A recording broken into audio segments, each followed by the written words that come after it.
let's talk about substitution. So substitution is usually done with chlorine. Now, if you're going to work with chlorine, you need to have heat and UV light because chlorine is really hard to break apart. So you need to have chlorine gas, and it gets broken into chlorine and chlorine.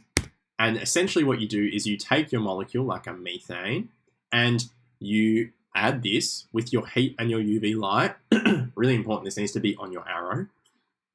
And you form chloromethane. You can keep doing this and form dichloromethane, trichloromethane, tetrachloromethane. You keep doing this. You're welcome to do it. You're welcome to fill out your whole molecule. Very rarely do we do that. But in this case here, it's really important. You must have heat and UV light. It's the only way that this is broken. And chlorine is the most common thing you're gonna substitute on. This is the one thing you're gonna work with the most. So in principle, substitution may occur as many times as you want. You can then produce a polyhalogenated molecule. Polyhalogenated just means that you've got more than one halogen group. As you can see here, these are all halogen groups, so you just keep adding chlorines, you're adding more halogen groups. This is the most common one that you're going to do.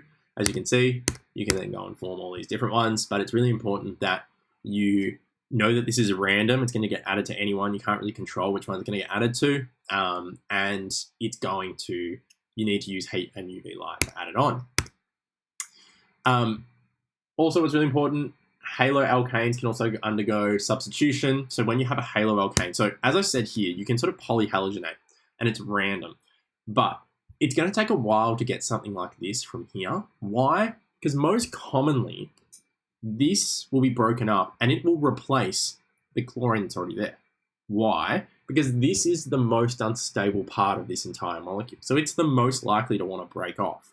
So therefore, if you try and substitution reaction this again and try and get rid of one of these hydrogens, you're actually probably just going to get rid of this and then add another chlorine, because haloalkanes, so alkanes with a halogen group, are more reactive because their polar bond undergoes a bunch of different types of substitution. One such example is the formation of alcohol by substituting a hydroxyl group onto our chloro group. So as I said here, this is the most unstable. So this is the most likely to want to come off. And especially when you try and add this NaOH, or you're trying to add the OH to make an alcohol, this is 99% of the time going to be the bit that comes off. It's going to come off. It's not interested. It doesn't want to be there. So it's going to come off and you're going to get an OH group coming on. So this is the most common example.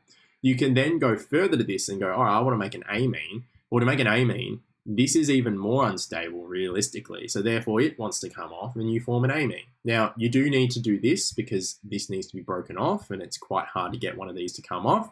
But it does happen.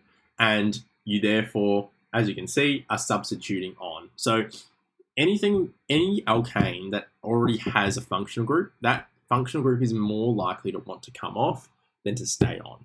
And that's a really important aspect of this topic. And it's really important to understand that.